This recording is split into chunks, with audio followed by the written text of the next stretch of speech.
யார் தமிழர்? நம் கண்முன்னே 4 மனிதர்கள் உள்ளனர். முதலாவதாக உள்ளவர் தமிழ்நாட்டில் வாழும் தமிழ் பேசும் இந்து நாயுடு. இரண்டாவதாக உள்ளவர் தமிழ்நாட்டில் வாழும் தமிழ் பேசும் பிறமத தமிழ்குடி.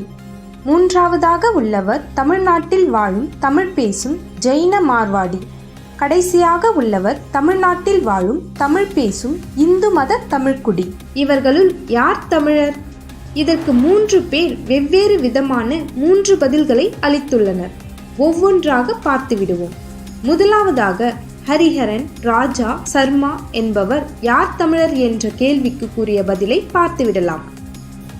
இந்துக்கள் அனைவரும் தமிழர்களே, மற்ற மதத்தவர்கள் யாரும் தமிழர்கள் அல்ல. இந்த பதில் சரியா?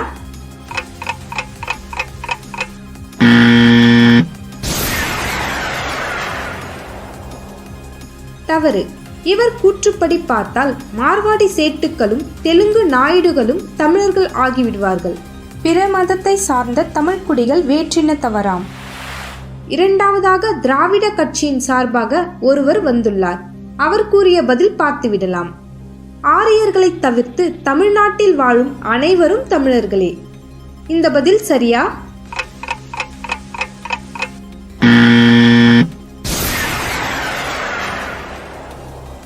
இதுவும் தவறு.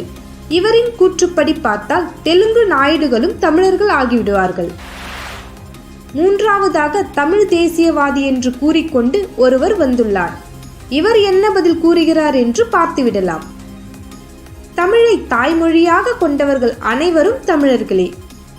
இந்த பதில் சரியா?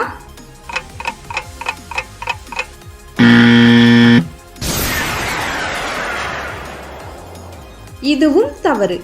இவர்கள் 4 பேருமே தமிழில்தான் பேசுவார்கள். இவர்களில் யார் தமிழர் என்பதை நாம் எப்படி கண்டறிவது? திடீரென்று ஒருவர் வந்து எனது தாய்மொழியும் தமிழ்தான் என்று கூறினால் அதை நாம் எப்படி உறுதி செய்வது? அப்ப இவரும் தமிழர்களிடையே குழப்பத்தை உண்டாக்கத்தான் வந்துள்ளாரா? சரி, கடைசியாக ஒருவர் வந்துள்ளார். அவர் என்ன கூறுகிறார் என்று பார்த்துவிடலாம். தமிழை தாய்மொழியாக கொண்ட தமிழ்குடிகளில் பிறந்த அனைவரும் தமிழர்களே. இந்த பதிலாவது சரியாக இருக்குமா?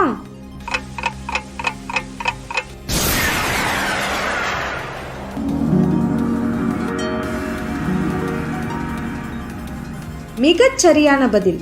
பல ஆண்டு காலமாக தமிழர்களை குழப்புவதற்கு வல்லாதிக்க சக்திகளால் இந்த நச்சுக்கிருமிகள் உருவாக்கப்பட்டுள்ளது.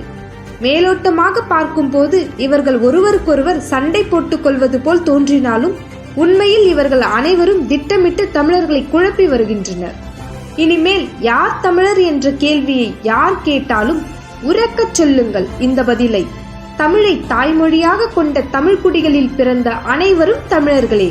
எங்களுக்குள் ஜாதி மத ஏற்றத்தாழ்வுகள் கிடையாது. எந்த நாட்டில் வாழ்ந்தாலும் இவர்கள் தமிழர்கள்தான். நன்றி, வணக்கம்.